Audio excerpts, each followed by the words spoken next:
Bab 51-53. Cinta sang mantan mafia. Beberapa pekan kemudian. Perlahan-lahan, Red.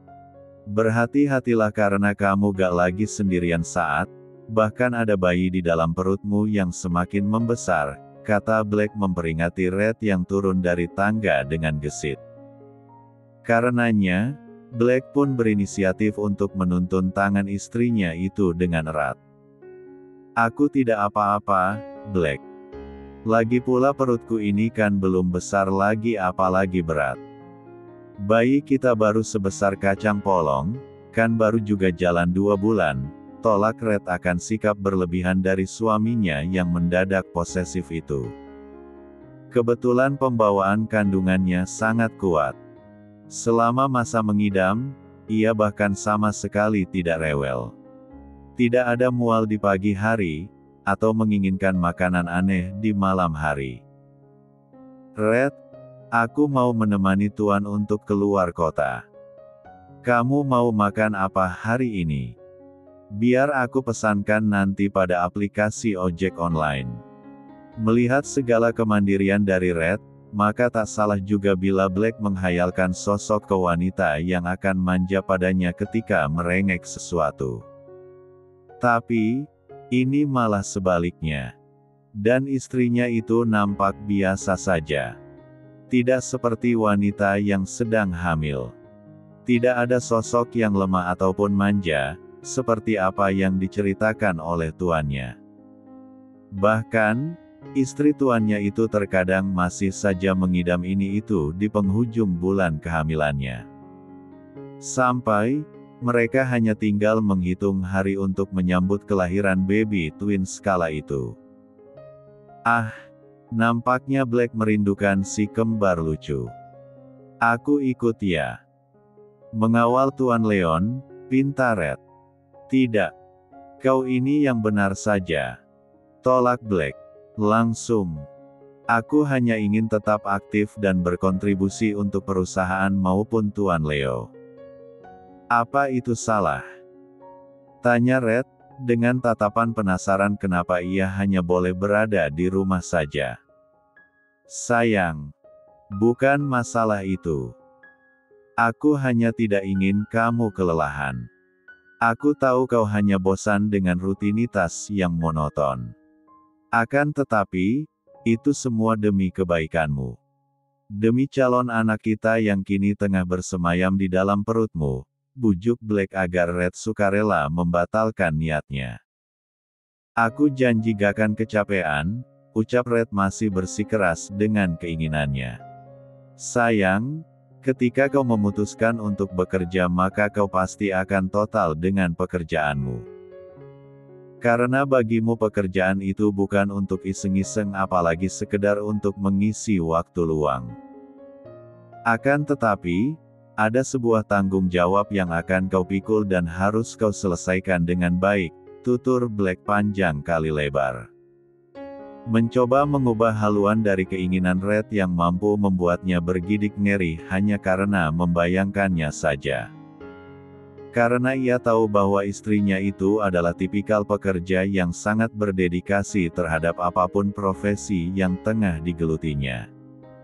Menurut buku yang dipelajarinya wanita hamil itu memiliki perasaan yang lebih sensitif.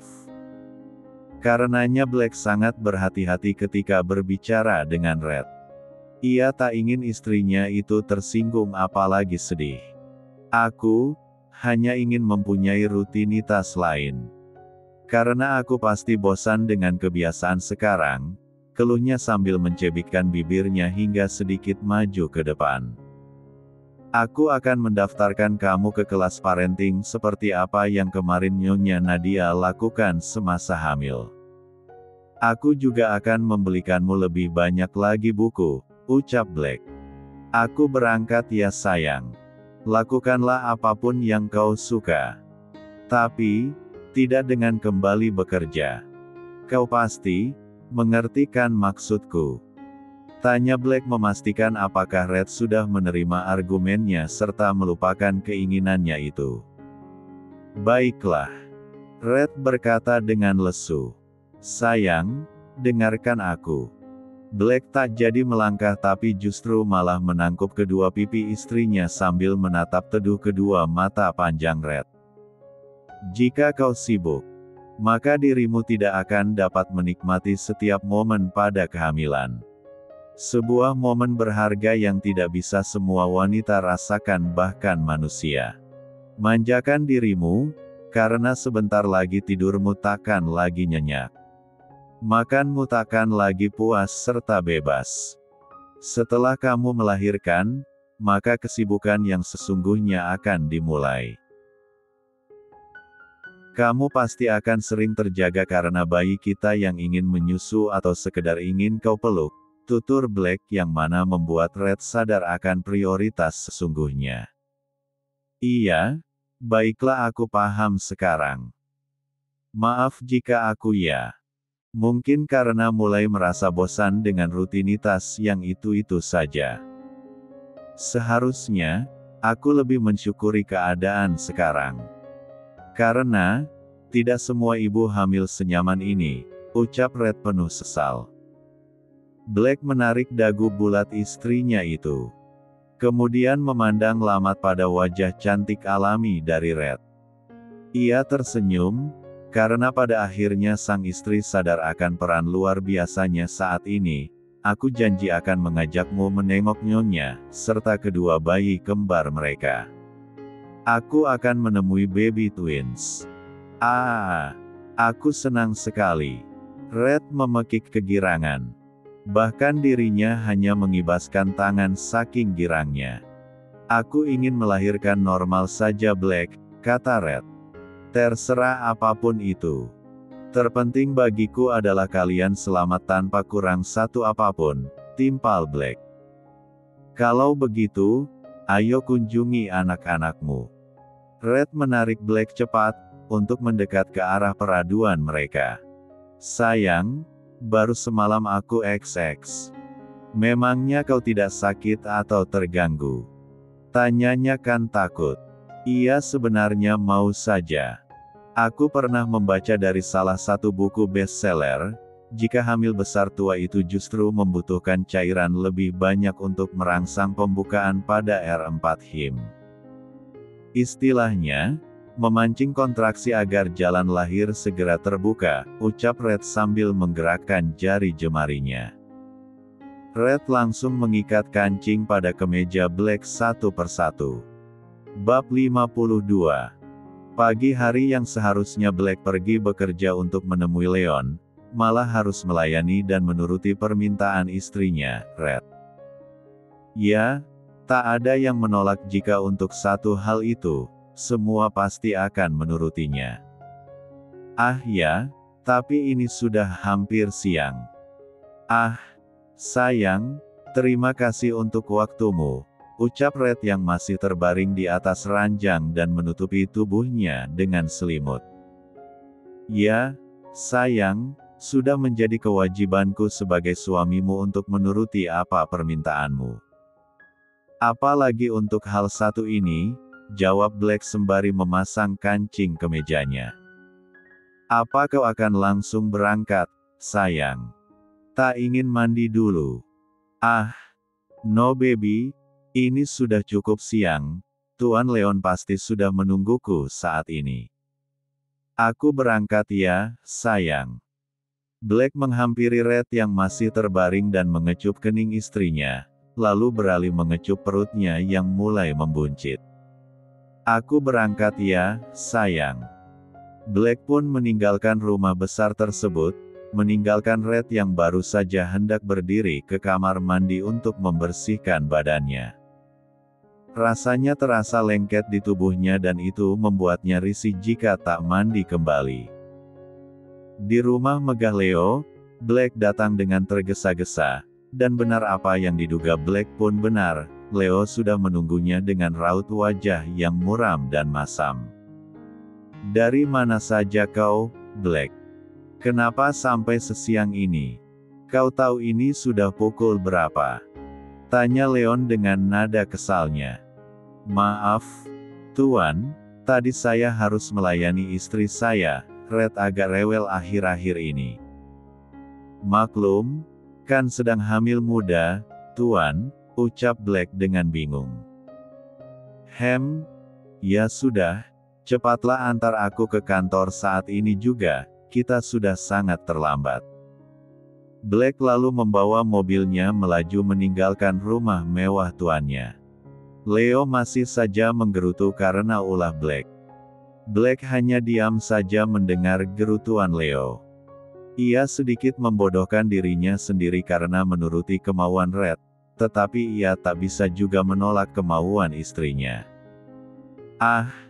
Ya sudahlah, semuanya sudah terjadi, resiko baginya jika Leo marah padanya. Ini semua karenanya yang tak bisa satset dalam bekerja. Sesampainya di kantor, Leo meminta Black untuk menemui kliennya di luar kota. Black yang merasa bersalah hanya menurut saja daripada ia harus menerima omelan lagi dari sang tuan. Karena bagaimanapun, sekalipun ajudan, harus menuruti keinginan tuannya bukan? Sebelum berangkat, Black menghubungi Red terlebih dahulu, takut jika istrinya akan bingung dan mencari dirinya yang pergi keluar kota tanpa pamit.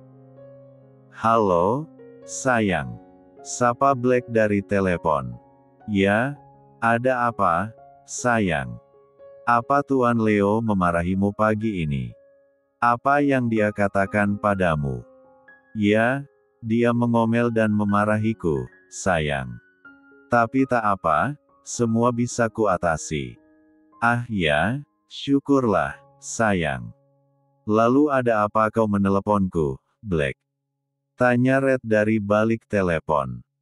Aku hanya ingin memberitahukan padamu, Red, jika hari ini aku akan pergi keluar kota untuk menemui klien Tuan Leo. Apa kau tak apa-apa jika ku tinggal dahulu malam ini, sayang? Ya, tak apa-apa, sayang. Yang penting kau jaga dirimu baik-baik di sana ya, ujar Red lagi. Ya, sayang, kau tenang saja. Black pun menutup teleponnya lalu melajukan mobilnya meninggalkan perusahaan Leo, meninggalkan kota dengan mobilnya. Ketika malam telah tiba, Black memutuskan untuk kembali ke hotel tempatnya menginap. Ia sengaja tak pulang malam itu juga karena malam yang telah larut. Ia akan kembali esok pagi-pagi sekali saja, yang terpenting urusan klien sudah selesai, pikirnya. La meninggalkan tempat dirinya bertemu dengan sang klien untuk menuju hotelnya. Namun, setibanya di tengah jalan, sebuah mobil menghentikan laju mobilnya. Black mengambil pistol yang tersimpan di laci mobilnya, menatap dengan lekat siapa orang yang ada di dalam mobil di depannya. Paman Kendrick, bisiknya. Ia tahu, itu adalah pamannya dari kaca mobil dan penerangan yang minim. Ia paham betul bagaimana postur tubuh pamannya. Black lalu memundurkan mobilnya beberapa meter dari tempatnya semula, lalu ia melajukan kembali mobilnya meninggalkan mobil Kendrick. Aksi saling kejar-kejaran mobil pun terjadi. Black melajukan mobilnya dengan kecepatan tinggi, mencoba menghindari Kendrick dan teman-temannya. Satu tembakan mengenai kaca mobil bagian belakang Black, nyaris saja mengenai kepalanya jika ia tak bergerak dengan cepat. Sial. Black pun menembakkan beberapa tembakan pistol ke arah belakang mobil Kendrick, hingga ia tak fokus mengemudikan mobilnya yang ternyata sudah salah masuk jalur. Ya, ia malah masuk jalur ke jalur hutan. Black terus menembakkan senjata apinya tanpa fokus ke arah mana ia membawa mobilnya. Hingga akhirnya mobilnya pun berhenti karena menabrak sebuah pohon. Black keluar dengan membawa beberapa pistol yang telah ia isi dengan timah. Kini ia berhadapan dengan Kendrick dan keempat teman-temannya, yang tak lain adalah seorang pembunuh bayaran yang ia sewa untuk menghabisi Black. Kini Black terkepung, ia bisa saja tewas begitu saja di sana, tetapi ia tak semudah itu menyerahkan nyawanya. Ia lebih memilih menghadapi kelima manusia brengsek yang hanya beraninya main keroyokan tanpa main adil satu lawan satu. Dor dor dor. Black menembakkan beberapa kali tembakan ke arah mereka berlima. Satu persatu orang suruhan Black tumbang. Kini hanya Black dan Kendrick yang tersisa. Black menembakkan kembali pistol ke arah Kendrick, tetapi ternyata Kendrick tak sebodoh itu. Nyatanya ia lebih hebat dari yang Black kira. Beberapa kali ia berhasil lolos dari tembakan pistol yang Black luncurkan hingga akhirnya timah panas itu pun habis tanpa bisa melumpuhkan Kendrick. Kau mau kemana, Black? Kau tak bisa kemana-mana sekarang. Kini hanya ada kau dan aku, jika tewas, maka kita harus tewas berdua, Black. Tak ada yang boleh lolos di sini, ujar Kendrick dengan melangkah maju mengunci pergerakan Black. Black mundur, ia tak bisa berkutik. Sedangkan di tangan Kendrick pistol itu masih ada timah panasnya. Kendrick bisa menembakkan pistol tersebut kapan saja ke arahnya, saat ini, atau beberapa menit kemudian. Yang Black pikirkan saat ini adalah, bagaimana caranya agar bisa merebut pistol yang ada di tangan Kendrick dan melumpuhkan pria tua itu. Kendrick berjalan ke arah Black, melemparkan sebilah pisau hingga mengenai pohon yang ada di belakang Black. Apa yang akan kau lakukan padaku, Paman? Apa? Kau bilang apa? Tentu aku ingin nyawamu, Black, jawab Kendrick dengan sinis. Semudah itukah, Paman? Tidak, hoho. Aku akan melumpuhkan Paman terlebih dahulu. Seru Black di tengah hutan yang gelap. Suaranya memantul dan menggema di gelapnya malam. Kini, mati atau tidak, ada di tangan mereka berdua. Kau yakin bisa mengalahkanku, Black? Tidak, Black. Aku yang akan menghabisimu terlebih dahulu, hahaha. Black menyerang Kendrick secara tiba-tiba dengan merengkuh badannya, mendorongnya, hingga akhirnya berhasil merebut pistol di tangan Kendrick. Mati kau sekarang, Paman. Kau yang membuatku melakukan ini semua. Sekarang, kau yang tewas, Paman. Ujar Black dengan menodongkan pistol ke arah wajah Kendrick, tetapi apa yang ia lakukan terlambat. DOORR. Satu tembakan Kendrick lancarkan tepat mengenai pinggang Black. Kau lihat, Black, sekarang kau yang tewas, seringainya sambil tertawa. Bab 53. Pandangan mata Black mulai mengabur, tetapi ia masih bisa mendengar kata-kata dari Kendrick walaupun samar. Pria tua itu berdiri dengan angkuh sembari berkata, asal kau tahu, Black, akulah yang telah menghabisi kedua orang tuamu. Kakakku dan juga istrinya yang bodoh itu. Dan sebentar lagi, kau akan menyusul mereka berdua, Black. Haha, akulah pemenangnya saat ini, Black.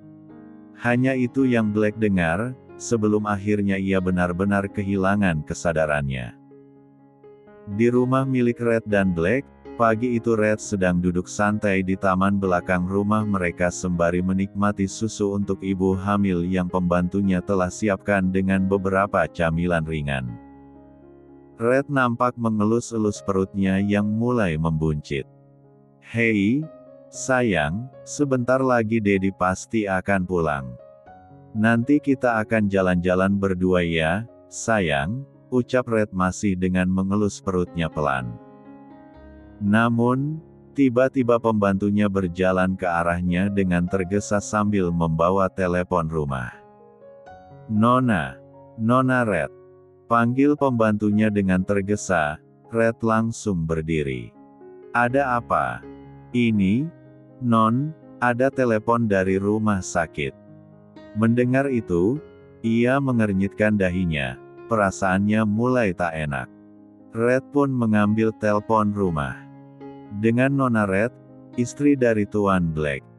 Sapa seseorang dari balik telepon, Red pun menjawab. Namun, tiba-tiba ia menutup mulutnya dengan tangannya, seolah terkejut dan telepon rumah pun terjatuh dari genggamannya. Apa? Suamiku, Black, dirawat di rumah sakit dengan luka tembak di bagian pinggang. Bagaimana mungkin? Red terduduk di bangku dengan keadaan syok. Pembantunya pun mencoba untuk membantu dan menenangkan Red. Red lalu menyuruh supirnya untuk menuju alamat rumah sakit yang merawat Black. Dengan berjalan tergesa, ia masuk ke dalam mobil setelah sebelumnya pembantunya memberikan tas yang berisi dompet serta gawai miliknya. Mobil melaju meninggalkan rumah menuju rumah sakit yang berada di kota yang di mana Black menemui kliennya. Ia membutuhkan waktu beberapa jam untuk sampai di rumah sakit itu. Red yang terus menangis mengambil gawai dan mencoba menelepon Blue dan juga Arnett sahabat suaminya itu. Ya, tak ada yang bisa ia hubungi untuk saat ini selain mereka berdua. Beberapa panggilan tak diterima hingga ia beralih untuk menghubungi Nyonya Nadia, hingga panggilan terakhir pun diterima oleh wanita itu. Red tahu, Nadia pasti sibuk hingga tak bisa menerima teleponnya tepat waktu. Halo, Nyonya Nadia. Ya, ada apa, Red? Kenapa suaramu seperti itu? Apa yang terjadi? Tanya Nadia bertubi-tubi, seolah tahu jika Red memang sedang tidak baik-baik saja. Black dirawat di rumah sakit di kota tempatnya menemui klien kemarin. Ia tertembak di bagian pinggangnya. Jelas Red. Apa kau bilang? Siapa yang menembaknya? Lalu saat ini kau di mana? Aku juga belum tahu soal itu. Tetapi saat ini aku sudah berada di jalan, Nyonya. Oke, baiklah. Kau kirim saja alamatnya, aku dan Leo akan menyusulmu dan Black di sana. Jaga dirimu baik-baik, Red. Ingat, kau sedang mengandung. Panggilan telepon pun ditutup oleh Nadia. Red masih menangis, tangisnya malah semakin kencang. Pundaknya terguncang karena isakannya. Sang supir hanya diam saja, tak berani untuk bicara. Ia tahu betul bagaimana hancurnya Red. Hingga 2 jam berselang, ia pun sampai di halaman rumah sakit. Tanpa basa-basi ia langsung turun dari mobil dan berlari menuju ruangan yang merawat suaminya. Tak sulit baginya untuk menemukan ruangan suaminya. Apakah Anda keluarga dari pasien atas nama Black? Tanya salah satu perawat. Ya, saya istrinya. Bagaimana keadaan suami saya, Sus? Tanya Red tak sabar. Tuan Black masih dalam keadaan kritis, Nona. Sebaiknya Nona tunggu saja di luar. Dokter masih terus memantau kondisi pasien karena luka tembak yang cukup dalam dan parah. Jelas perawat tersebut. Baiklah. Kalau boleh tahu, siapa yang membawa suamiku kemari? Apakah dia sendiri atau ada orang lain? Tanya Red ingin tahu. Seseorang membawa Tuan Black tengah malam tadi. Kami tak tahu siapa. Namun, tindakannya cukup bagus, karena jika telat sedikit saja, hal fatal pasti sudah terjadi. Siapa? Siapa yang membawanya? Apakah si penembak itu? Jika iya, untuk apa? Jika ia ingin Black mati, ia tak perlu melakukan itu, batin Red. Red berjalan mondar-mandir menunggu dokter keluar dari ruangannya. Ia hanya bisa melihat Black yang terbaring lemah di ranjang rumah sakit. Bukan hanya luka tembak, ternyata ia terluka juga di beberapa bagian dan wajahnya yang lebam kebiruan. Astaga, Black, Apa yang sebenarnya terjadi denganmu? Kenapa bisa seperti ini? Bisik Red. Ia masih saja berdiri dengan melihat Black dari luar kaca pembatas. Hingga akhirnya Nadia dan Leo pun datang dengan tergesa. Red, bagaimana keadaan Black? Apa yang sebenarnya terjadi? Tanya Nadia dan Leo bebarengan. Red sudah tak sanggup untuk menjawab pertanyaan itu, ia hanya menggelengkan kepalanya untuk menjawab pertanyaan mereka berdua. Tak lama setelah ia menggelengkan kepala, rasanya kepalanya sangat berat dan begitu pusing. Dan benar saja, Red pun kehilangan kesadarannya karena terlalu syok. Nadia dan Leo yang melihat itu langsung memanggil perawat untuk membawa Red ke salah satu ruangan. Sayang, kebetulan di sini adalah tempat kerja kakak dari Arnett, dia sebagai dokter bedah di sini. Aku akan memanggilnya untuk memantau Black dan kau tetaplah di sini untuk menjaga Red. Aku takkan lama, sayang, ujar Leo. Ya, baiklah, sayang, aku akan di sini. Ku harap semua baik-baik saja. Aku akan jaga Red, jangan sampai kandungannya kenapa-kenapa. Dia masih hamil muda, masih sangat rentan. Nadia menganggukkan kepalanya paham dan Leo tersenyum tenang. Pria itu langsung berlalu setelahnya.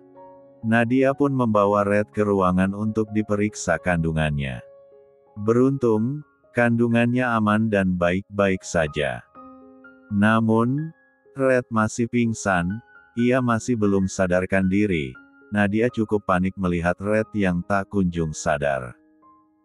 Kau tenang saja, Nat, Red tidak apa-apa, ia hanya syok dan ia juga kelelahan. Ia akan segera sadar, Nat, ujar Arnett yang turut menunggui Red. Dia yang baru turun jaga malam langsung datang. Tapi ini sudah cukup lama, bagaimana kalau ia kenapa-kenapa?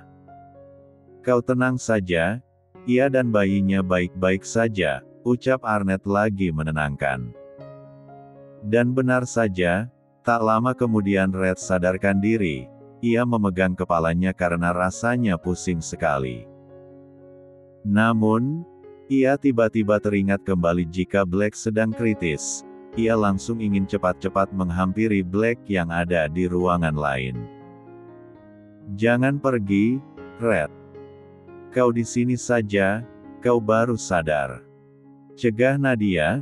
Tetapi Red tak menggubris. Ia ingin cepat-cepat pergi menemui Black. Red, sebaiknya kau istirahat saja dulu di sini. Black di sana baik-baik saja. Ada Leo, dokter, serta perawat yang menjaganya. Kau aman di sini, Red. Kandunganmu lebih penting, Red. Ingat itu, imbu Arnett.